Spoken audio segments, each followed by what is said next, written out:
Ladies and gentlemen, welcome to the Second Suicide Podcast, Mental Health and Motivational Monday. I'm really excited because tonight's going to be a fun night. Yep. Got another local podcaster here by the name of Brandon Ferris. You could say hello, buddy. I'm not ready. You're not ready. Yeah. He's very familiar with the podcasting experience, so this is going to be a lot of fun because we're going to pick each other's brains, and he's been doing it for a couple of years, right? I think about 2 years now. 2 years. Yeah. So your first podcast was, who did you have as a guest on your first podcast? Well, technically, my first guest would be my friend Dave Ferris. Okay. And we did a mock podcast while alcohol was being consumed. Sure. Just a test run to see if all the technical aspects worked. Yeah. My first guest was, like you said, Jeff Leeson and Dan Shaba. Yeah. Who did well for themselves on their own right. So for sure. It's pretty cool. Yeah, and I was watching that earlier. I don't know, Vinny Chase, did you have a chance to watch any of Brandon's stuff? Yeah, very quickly. Yeah. But yeah, I watched the one about MMA, I believe. Yeah, and we'll get into that too. Well, there's lots about MMA. He's got a few of them, right? You got a few MMA guys on there. There was a two-part one. I don't know if you know Ezzedine Fidel. I watched a little bit of that. We did one where actually we were going to do a show called Those MMA Guys, which is kind of a pilot through Rogers. It didn't catch, but that's another MMA one we did. Right on. Yeah, no, I saw, and I wanted to ask you, are you kind of gearing your podcast towards MMA at all? Or what is your general guest and your ideal guest, I guess? Anyone that I can have a decent conversation with. Yeah. But MMA is my passion for sport-wise. Right. And I have a lot of people that pick my brain because I'm not really an MMA fighter at all. Right. But I'm following the sport from the beginning, and I just have that knowledge. Sure. So I get into a lot of arguments with people, and it's good content. Very, very so it's much good. So. Yeah, so it's fun. So you're kind of like the Joe Rogans of, on a lower scale, but is that kind of what you compare yourself with? Because you did some announcing at one point in time, right? I absolutely did. It was really interesting for myself. Tell us about that, man. How did that happen? Okay, so if you saw the MMA thing, I had Jamie Champion, who's a local promoter. Yes, that was the one, And he does very well, by the way. Shout out to Jamie Champion. Shout out to Jamie Champion. And it was kind of really unique experience because, so I was at the show as a guest. That was just initially, I was just going to watch, whatnot.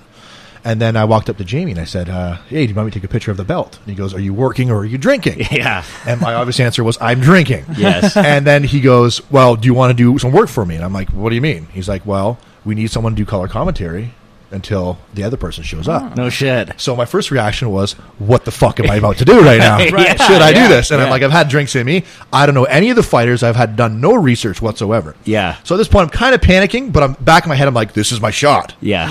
You know when you're younger and you have a dream, and you're at a concert, and you're like, oh, we don't have a drummer. We need someone to come up and drum. That was that guy. That was it for me. So I have to take this fucking opportunity. 100%. So, it reminds me of that movie Rockstar when they give him the chance to get up. Just like that. That's all I was thinking about. Steel Dragon in my head. So I'm like, fuck. So I sat down. I did it. And then right away, I'm like, I don't know anything about the sport anymore. I panicked. Yeah, mine went blank. Pay-per-view. Right, absolutely. Fucking pay-per-view. Yeah. So sometimes you even get nervous talking in front of the class. Well, it was aired on pay-per-view. Yeah. I didn't know any of the fighters, but I just try to keep my minimal commentary within the bounds of the play-by-play. Right. For instance, it's very difficult to explain. Yeah. But there's a play-by-play guy, and then he talks about the action that's taking place. Right. And I just give in my 2 cents and talk about the emotions and what's going on throughout the sport. Right. Rather than not what's happening, but why it's happening. Right.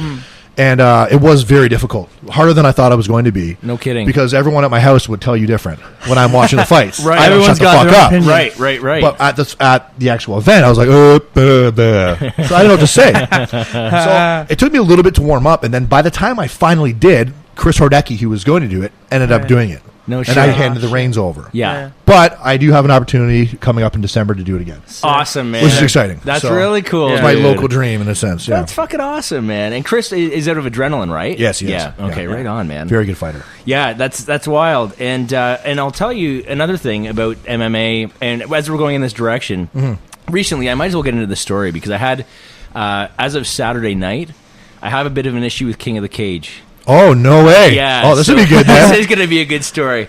I have a buddy by the name of Chucky Matty, so shout out to Chucky. He was fighting in Michigan, and he had a match lined up this Saturday night. And just out of being a generally nice guy, he said, you know what, I love what you're doing on the podcast. Why don't I put your, sex and suicide on the banner? Well, it was a televised event. Before he got into the ring, they made him tape up my podcast and cover it up. Oh, wow. Yeah, so it was like... I wonder why. Yeah, well, I mean... I understand that sex and suicide are two things that sort of, you attach a negative connotation to. Naturally. Yeah, absolutely. Yeah, for sure. But there are also words in the dictionary. And, and I have a story behind that. I'm going to share the story with you because I think it's important.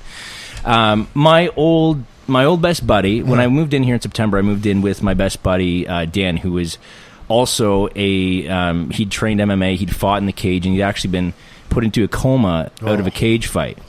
Ever since that coma, he told me, he opened up to me and said, he had some struggles with mental illness. A lot of this podcast, most of it actually is dedicated to him. Well, good for you. Yeah, and so he ended up, when we moved in together, he was partying over the summer with me. Obviously, I was going crazy. He was going a little bit wild.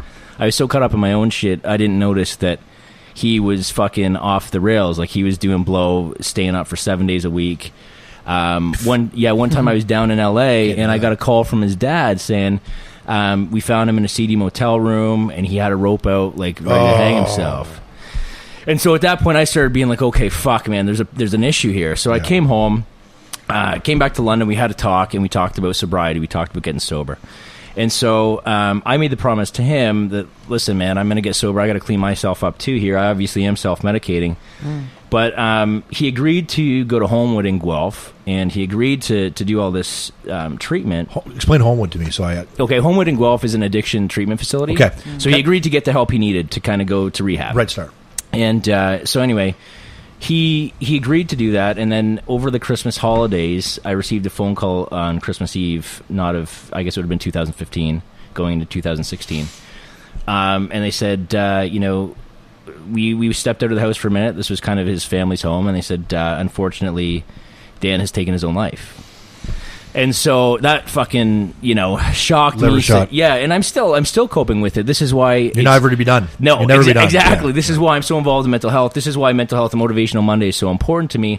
But that's also why we posted sex and suicide, is because those are the two things that I focused on the most the last couple of years. I also trained to become a certified sex coach. I don't know if you knew that. Did not know that. That's interesting. But if you ever watched The Bachelorette, which I was on briefly for 2 years ago, actually, around this time, they labeled me as an amateur sex coach because I wasn't yet done my training. Oh, wow. So that pissed me off, and I was like, you know what? I got to finish my fucking training so I can at least say I'm a sex coach, because I don't want to be an amateur sex coach for the rest of my life.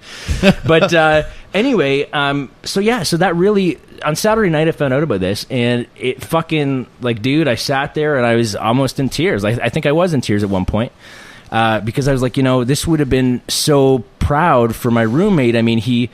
and all the fighters, right? Like, it was his life. He was still training in jiu-jitsu, and even any time that he would get fucked up on blow, his passion was jiu-jitsu. So all I think about is them coming in and putting that tape over them, and I don't think they realize how emotional that is. I understand I'm going to get rejected for the name, and I understand there's rules on TV. I understand maybe it gave off the wrong vibe to a certain someone in a high position, but they didn't even bother to check and ask the fucking story. And I guess that they don't have to, but still. Well, you come to two battles in that sense, because the stigma that comes with those words, you have to fight. Absolutely. Now you're fighting for the principle, or you're fighting against the words themselves sometimes. Yeah. And that's where you come in that battle, right? Yeah. Also, from MMA, from a standpoint, even UFC, the toppest level, they do stupid shit like that without asking. Right. So I'm sure it's a conversation you probably could still have. Yeah. But it's just if it's, you can nip it in the butt and want to do it. Right? Yeah, exactly. Yeah, I know. And I think that's a conversation I do want to address it, because if anybody's gonna understand, you remember once upon a time when cage fighting was the biggest fucking faux pas ever. Now look at it, right? It's a natural sport. So. Absolutely. And so once upon a time, these guys were the underdog, and they needed people to sort of understand.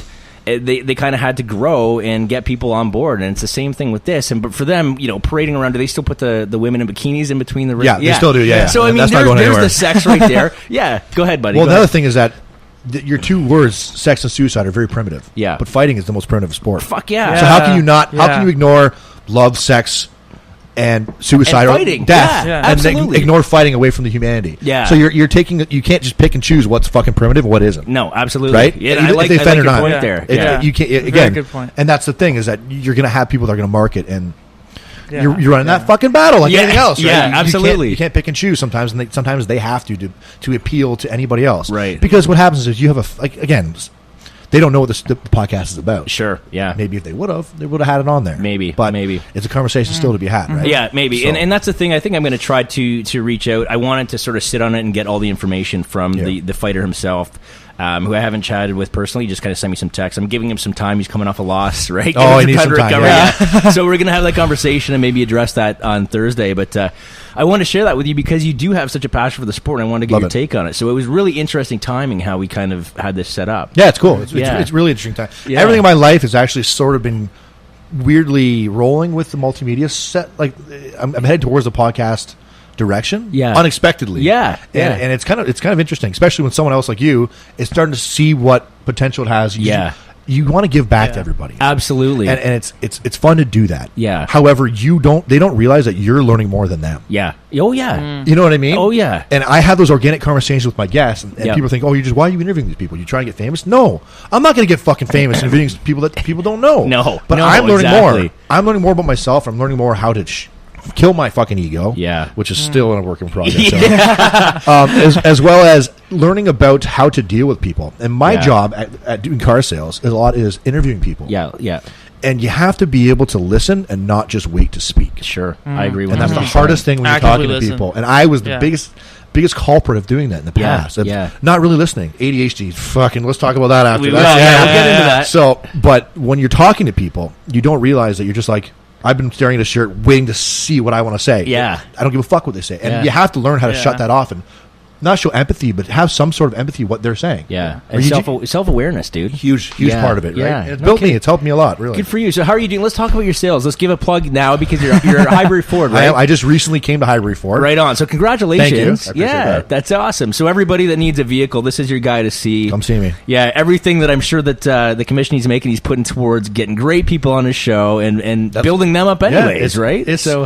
It's helped me. Actually, that has helped me in both ends of things. Right. The multimedia has shown more people. And my Snapchat, like I showed you, my Instagram. Yeah. I have a lot of fun. And I do. That's the problem with the industry is sometimes in the car industry, you're going to be honest as you can as a sales guy. Right. And people always think you're lying. Yeah, you want to talk about a battle that you're up against. It's like a chick. Yeah. It's like if you actually like a girl and you're actually trying to tell her you like her, and she's like, "This guy's full of shit." No, I want you. Please believe me. I like you. So it's and then now he's just desperate. And that's it. So you have to come to that battle where you're trying to be honest, but people think you're full of shit. Right. And what you learn in the industry is sad to say, the more people that lie are the customers. Yeah. Oh yeah. No, dude, I did car sales for a bit. Same with real estate too, man. Fucking lie, man. Yeah, I know. Yeah. And I love them to death. Obviously, I love all my clients, especially anyone that tunes in.